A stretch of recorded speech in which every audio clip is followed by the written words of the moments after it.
Hey, I am here again for another weekly live. And this one, I apologize. It may seem like it was another surprise one.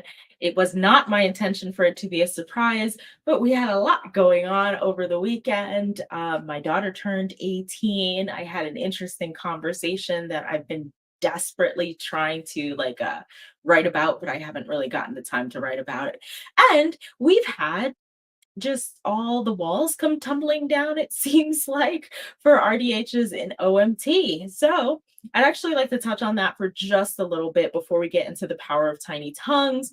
I think that it is important for us to have a conversation about what is going on. I want it to be a really short conversation because you may remember this slide if you've been with me for any of my other lives and you've seen the one that I did on scope of practice.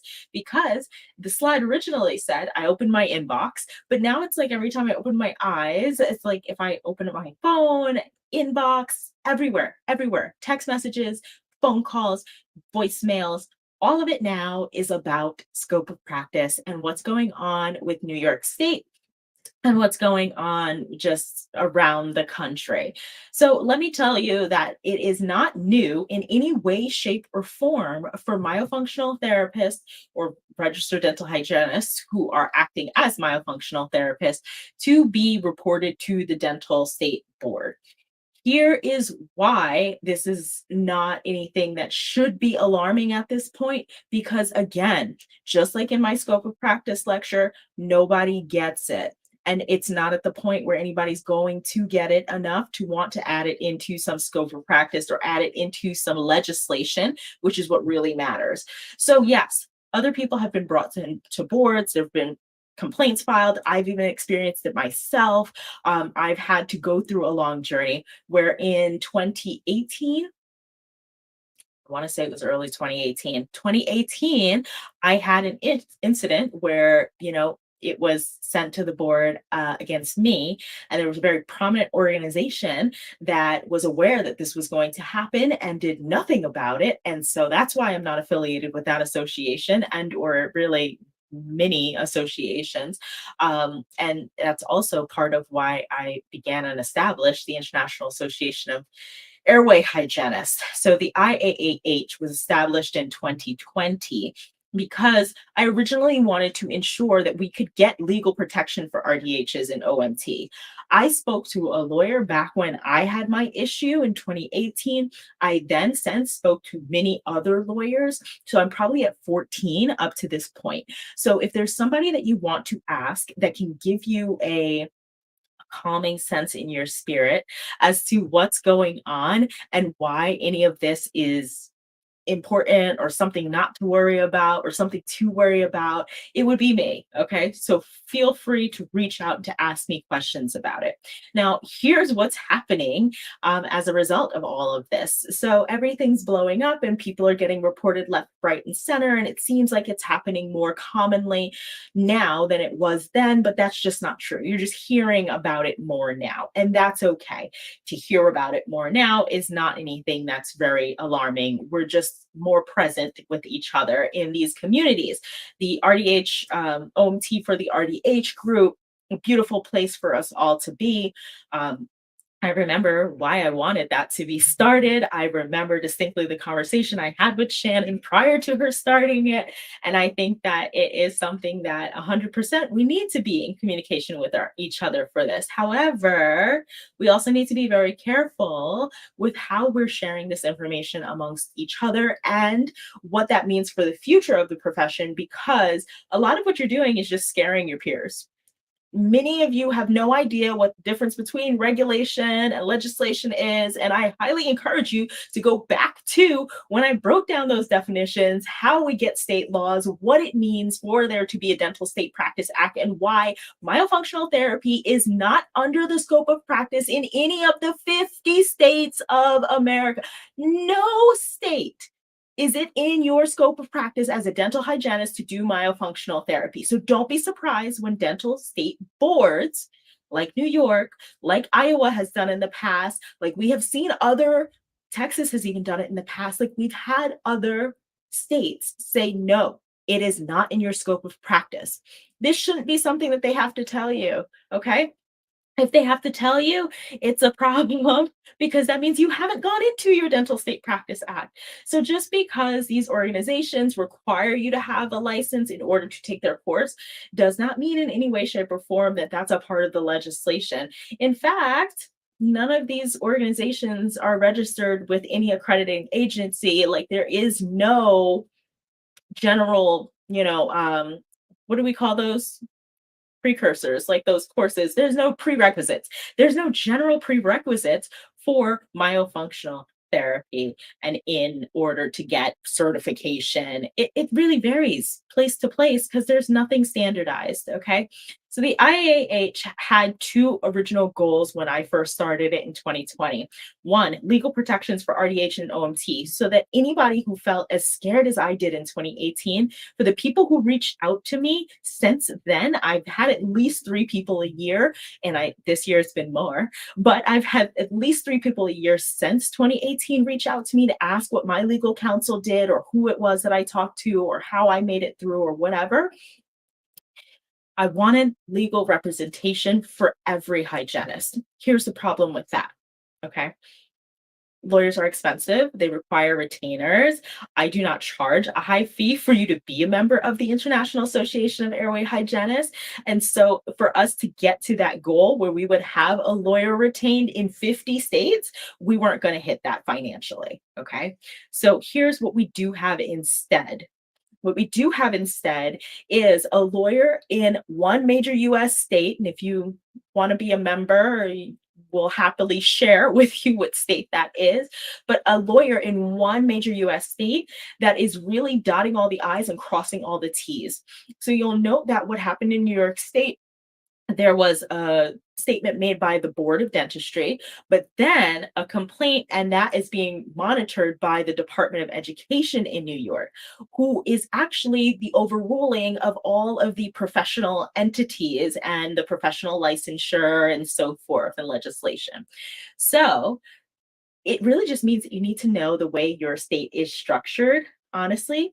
And in the state that we are working in, we're not just going to the dental board. We're not just going to the speech and audiology board because those are mixed in a lot of states. If you don't know that, you really need to start doing some of your research. Okay. Don't just jump into a field without knowing about it. But speech and audiology board, it is every single board of professions and then the board that overrules the board of professions. And once all of them come back saying, no, none of us regulate this, then we're filing a official official paperwork, official, whatever. There's a process. We're doing due process after that to ensure that we get back that response that, look, nobody rules over this. And therefore, we're going to have a list of our people who are going on the official complaint who will be grandfathered into this establishment of precedence. Therefore, no complaints can be made as to the practice of some other profession. Okay. Because if you are acting as a myofunctional therapist, that's just like if you were I do Reiki, I'm a Reiki master, right? That's just like if I was a Reiki master. Am I within my registered dental hygiene scope of practice in the state of Florida or New Jersey or wherever else I may be licensed? Am I able to do Reiki while I'm a clinical hygienist? No, absolutely not. Why would I even ask the board that? If I was to ask another professional that, they would look at me like I was crazy, right? But I didn't need my hygiene license in order to take the Reiki class. Who cared what I needed to get to take the Reiki class? I took the Reiki class. I got my mastery. I, got my attunement. I'm where I'm at with that. And I know that absolutely nothing I learned in there was I to bring into clinical dentistry. So I practice it separately. Anything for Reiki that goes to the dental board, I will never lose my hygiene license for. You know why? Because one, they have no ruling over it. They can't regulate over Reiki. Two, there's no board that regulates in the state of New Jersey over energy workers. So there's no one to really send that complaint to. And it really just gets washed away. I'm a hygienist that has other education, certification, training, mastery in a different modality. That has nothing to do with what I do when I go in, if I go into a dental office to work. Okay. So we've got to be able to separate these two better. And I think that the IAAH is actually taking the most realistic approach by having some form of legal precedence established. You're going to see a lot of things coming out in the next few days, particularly from other organizations that I may or may not be affiliated with. And these organizations are going to have a lot of statements coming out. I would like to remind you that while these statements are really nice and it's really great to hear the statements, the IAAH is the only organization that has invested money in the retention of a lawyer to establish a legal precedent so that if you're ever brought to a board, you can say, hey, in such and such a state, this legal precedent was already established. Let's check what's going on in our state. We do plan to try to hit all 50 states. Clearly, that's going to take time. The one state that we're in right now has been a long time, months in the making. Hearing back from every single department has been a long, arduous journey for us, but it's incredibly important that at some point we do meet that goal. So that's where we're at with that. Establishing an accreditation board, we went through hundreds, hundreds of pages of stuff. We compiled that into 14 pages of like what it would take for us to establish an accrediting board with the Department of Education in America. And that was exhausting. That was a lot. And we got literally like next to nowhere with that. So that's we put a pin in it and we'll come back to it after we've gotten some legal precedents established, and I promise you the IAH is continuing to work in your favor every single day. So just continue to have faith and know and understand that more than just words are happening, that there's action happening, that this has happened to me, and that I understand entirely what you're feeling, that scared energy. I get it. But I've talked to all the people who understand the law and how the law works. Not all the people, but I've talked to at least 14 different lawyers in various states across the country. And I understand where your frustrations lie, and I'm taking action. Okay. So let's just pin that there. And I want to get into what I wanted to really talk about tonight. But hold on, let me go into. I just saw this question pop up. Should an RDH reach out to all possible boards in their state and have it in writing that they do not oversee OMT? You can. I like that. You absolutely can, because that's what we're doing, right? We're doing it through a lawyer. And so we're having, there's a little bit more expedition of them responding to a lawyer than to a general person just putting out that information.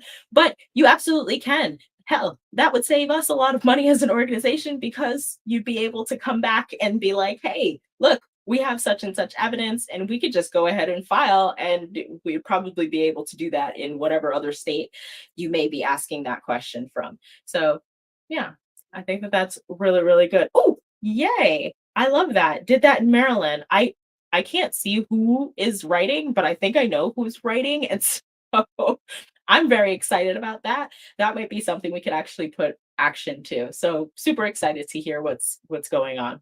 All right, guys, I know I'm probably going to lose a lot of you because I'm going into something totally different, but I really wanted to talk about the power of tiny tongues. Okay. So I love working with children and doing a lot of great things with children. I really do prefer working with adults because you get better feedback. You're really able to get like a lot more troubleshooting done. You just, it works better with adults. I love adults, but I love working with kids too, because there's so much you can do with kids. And particularly there's all this like low key talk about what we can and can't do with children under the age of 5. I will tell you that I think, and so I've themed this after where the wild things are. So it's where the OMBs are. Aha.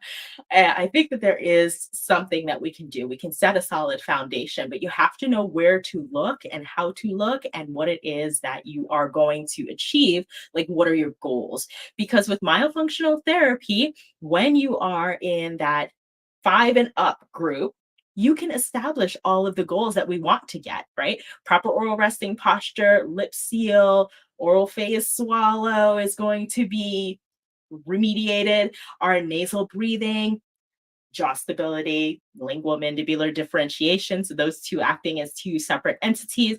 Absolutely, you can get a lot done. Okay.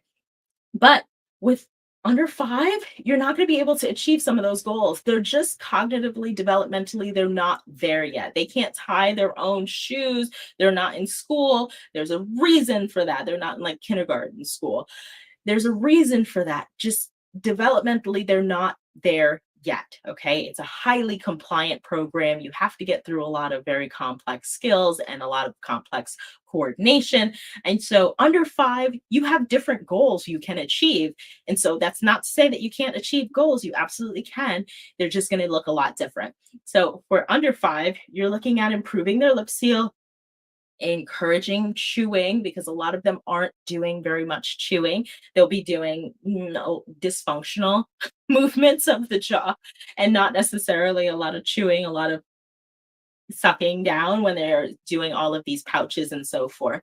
They'll get a start or foundation in nasal hygiene, and you'll be able to improve their muscular strength and awareness. Okay. So there's a foundation you can set upon which you can later build on to then have a proper oral resting posture future that looks a little bit more promising and probably a little bit faster for you to achieve. Okay. So what does mini myo look like? And I had a really great video there, and I really wish that StreamYard would allow me to play videos from PowerPoint. But essentially, what that video shows is that you're talking to them differently. So the video that I have is of this little girl that I was working with. She was maybe 3, possibly 4, and it was post tongue tie release. And in that, we have a cute little bite block. So she has a flamingo. So I'm like, we have our flamingo friend. Our flamingo friend is in, and then we're going to get our tongue to be super tall. It's going to go up high in the sky, up. And you see the tongue start to lift up. And then you could see really well just what's going on there as far as her post-operative healing. But it's entirely different. You would never speak to an adult like that, right? You're not going to talk to an adult in a way where you are now, like, baby voicing them and asking them to get their tongue tall, high in the sky. You're going to ask them to elevate their tongue, like elevate your tongue to the palate or to the roof of the mouth or something. You're going to talk to them more in their terms. But when you're working with little ones, you want to be a little bit more fun, more playful, a little bit less serious with it. So we get tall, and when they don't get their tongue to do what I want them to do, that's okay. It's still going to be a great time. We're still having a good time, and we are still going to encourage. So, yay, you tried. That's okay. We're going to take a break. Do you need some water? Yeah. Okay. Let's take a little sip of water. Do. Okay. Your tongue's ready. And it's really just that fast that I'm asking them if their tongue's ready. And normally they're like, yes, it is. We use a lot of supplementary things, Myomunchie. I don't use that as much these days. That is no offense to Myomunchie whatsoever. It's a wonderful tool, but I am very much more on board with MyoChew. So Myo Research Company, or you may know them with the Myo Brace. Their MyoChew, I don't know. I just like the ease of it. It just feels better for me when I'm working. So I like to encourage chewing by using these supplementary things. You'll use a lot of tools, you'll play a lot of games, it'll make it really, really fun. So it doesn't look almost anything at all like when you're trying to actually achieve goals and have things. Well, not that you're not achieving goals, but when you're trying to achieve goals in remediation of these oral habits, or you're trying to eliminate compensatory patterns, like it doesn't look anything at all like that. It looks like you're just having a really fun time. Okay. So, with the book and the story, Where the Wild Things Are, why I decided to theme this particular lecture around this book is because Max, he's the boy in the little bunny suit. Max was rambunctious. Okay. Like we'll find some of our children with OMDs are very rambunctious, and he created havoc in the household and just made a big mess. And he was sent to bed without dinner. And then it was a magical dream almost after that, because now he's on an island with all these wild things. He's on an island where the wild things are, and they're rambunctious and they're doing all the things. And then he wound up teaching them, how to be calmer, because you know what? It's exhausting when you're the responsible one, right? All that rambunctious energy, it's not fun when everybody else is creating havoc too. So poor Max, he's so sad as king of the beasts. He's had to tame these beasts. He's had to give a little bit of calm down energy to these things. And so I think that it's a really interesting way for us to kind of parallel or illustrate what we're doing with these children, right? So, is Max going to behave all the time? Is he totally well behaved at the end of this book? For a story, yeah. But for real life, we know there's just no happily ever after. There's no kid who's 100% behaved all of the time, right? So he may have learned a little lesson and that may quiet it down, but it's not totally gone. And that's exactly what we're doing with a lot of our work with this age group, like in the 3 to 5 age group or under 5 age group. We're trying to help them tame their OMDs so that it's less impactful, but not totally gone. Okay. So this is how we're just putting two and two together here with this OMD beast. So when you're looking at them, there's a lot of things that you can look for right away and that you'll see really obviously. Flaccid cheeks are the big ones for me. Whenever I see these kids and you look at them and they have these cute little chubby cheeks, you just want to pinch their cheeks so much. You're like, oh, you're adorable. Don't pinch those cheeks, work them out. Okay. Those are the cheeks that you want to work out. Those are the kids that are sucking on these pouches and aren't really chewing very much, and they haven't really worked out those muscles of mastication quite often. The bunch mentalis, where that mentalis muscle is very strained, you might even see a little dimpling in it, almost as if it's just like overtrained. Their oral rest posture, this lip hooking thing, super common. Lip hooking, open mouth, Cupid's bow. So where the bottom lip, it looks kind of straight, but the upper lip is kind of pulled up a bit to where it looks like a bow for bow and arrow. That's why it's Cupid's bow. The hyperactive gag, a lot of them that aren't really able to facilitate a nice open pharyngeal space, whether it's the tonsils, whether it's the tongue and improper mapping of what's going on with their sensory perception that's stimulating that gag. There's a reason why that hyperactive gag is there, and you can start to tone that down in this age group. And you can really start to look at that when the parents say, oh, it's such a struggle. I have to cut up everything for them. So there's nothing that they can eat and really bite into. And cut up things, and then even the things that we cut up sometimes requires just a little bit more effort because they can't even chew it down enough. So we're eating a lot of really soft foods.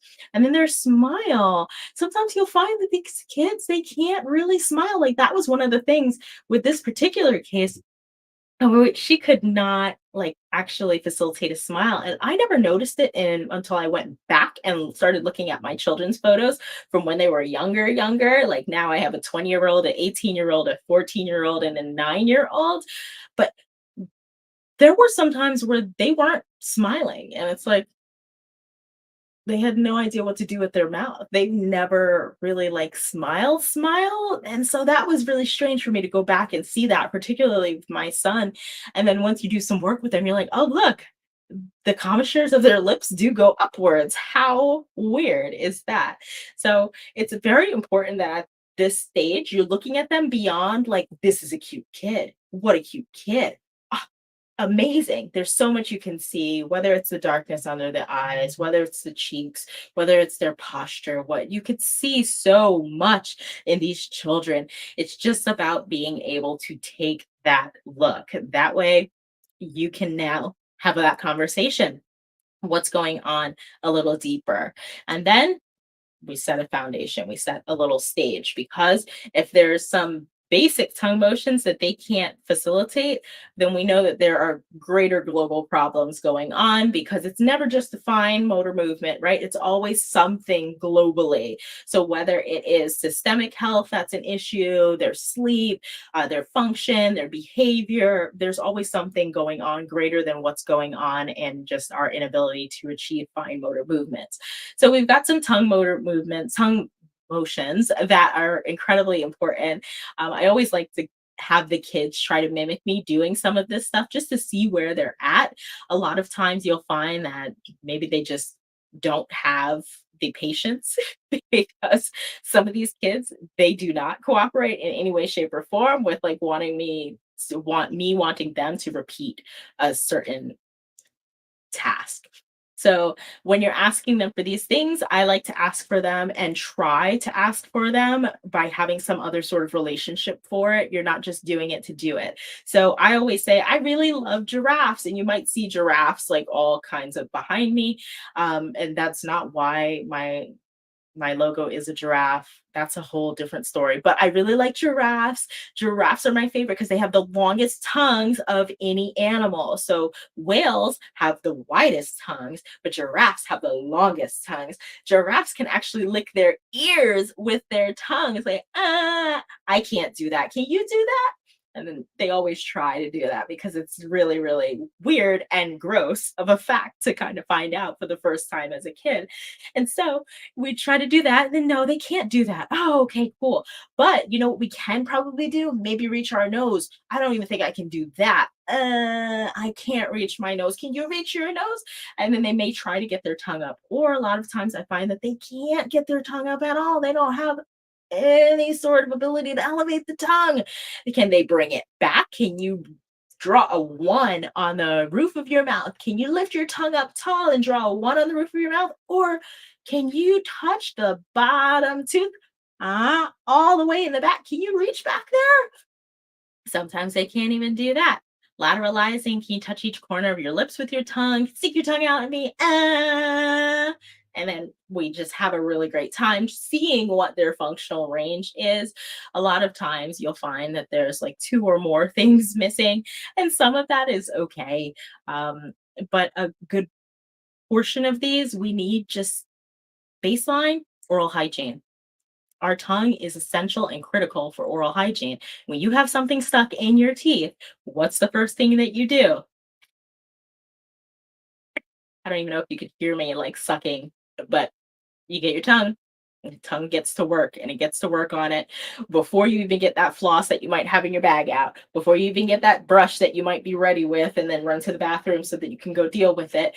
Before you can do that, our tongue is there. And these kids, a lot of them need that tongue to help facilitate because our papilla on the tongue are actually like scrubbers, little scrubbers that are supposed to help to remove a lot of what's going on with that biofilm that begins to build up.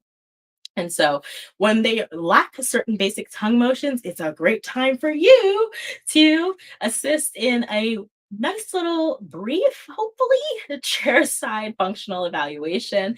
And this I find as just like a practical clinical tool. Okay. So you can always have them mimic and do all the things with you for those basic tongue motions, right? That's great information for you as to what they are capable and not capable of doing. But you can also squirt a little water in their mouth, ask them to swallow it. You're going to see a whole lot that'll happen during that swallow. Sometimes you'll see their cheeks or their lips purse.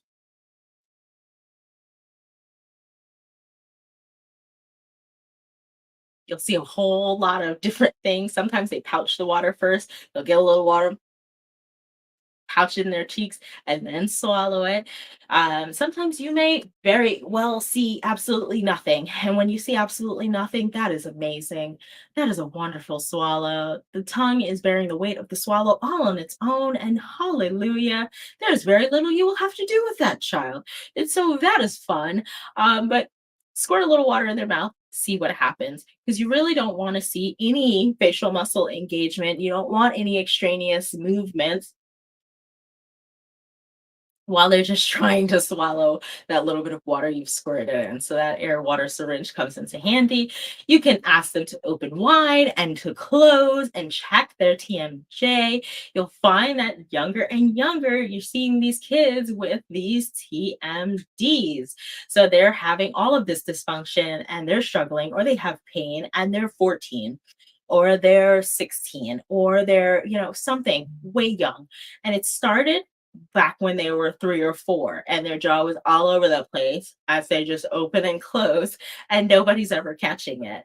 And so that's definitely something that you can have just on your mental radar. And then a hyperactive gag reflex. So when you go in there, and you're going to know anyway because you're going in there in some capacity, right? If they're in your chair as a dental professional, and you're going to be able to tell whether or not that hyperactive gag is activated on the first 2/3 of the tongue, because it's ideally supposed to be mapped to the posterior third of the tongue and the pharyngeal wall by the time they've hit about 1 year of age. Okay.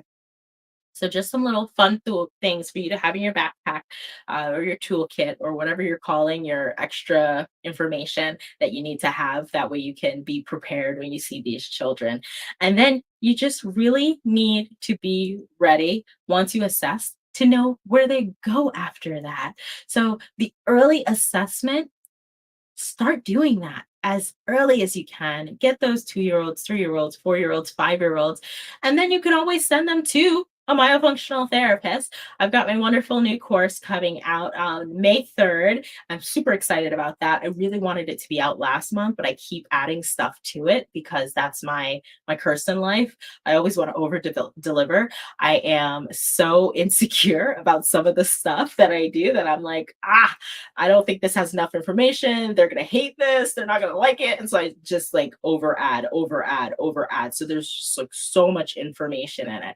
So that's actually called Myostages. Myostages is a wonderful new course that I have coming out May 3rd. It's on sale right now. You can always go to the myospot.com/myo-stages to check out that course and to see and get early access, because there's a lot you can do with this age group. And if you haven't had any experience with oral myofunctional therapy and you're still looking to work with this age group, I have a foundations bundle that actually works in there too. And so that foundations bundle is going to help you kind of understand what it is that our goals are for greater stages and abilities of oral myofunctional therapy. And then from there, you're really able to put two and two together, and you can work with these children on these really, really foundational skills and a lot of great fun play that you can have with them. Not everything has to be really serious and structured. A lot of times I don't sit down when I'm doing my myofunctional therapy. I was in like a low squat. It was very, very uncomfortable for me trying to get up, but I was in a low squat with a 3 year old earlier. We were having a really, really fun time, and the 3 year old was kind of up and about, running around, and we were having a great time that way. So there's a lot you can do, that's really, really playful and does not mimic at all anything in a lot of different ways, anything like a real, true myofunctional therapy program. But you just have to know what to do. And so if you're feeling lost with that age group, phenomenal course Myostages is coming out. I'll put the link in the chat for those of you who are interested, and I'll go back to all three places: LinkedIn, Facebook, YouTube. But I want to thank you for joining me today. I went on a little bit longer of a rant than I wanted to about what was going on with all of the scope of practice and so forth. But I think that it is incredibly important that we have these open and honest conversations. And I think a lot of people were waiting for me to say something. And so I'm happy that I got to say a little bit of something. So I would like to wish you all a very good evening. I actually have to run to a consult. I have still some appointments. My day never ends, but I am so blessed that all of you joined me here tonight. And leave me a little love in the comments if you enjoyed this, and let me know what else you'd like to hear about. But for now, have a great evening. Bye, guys.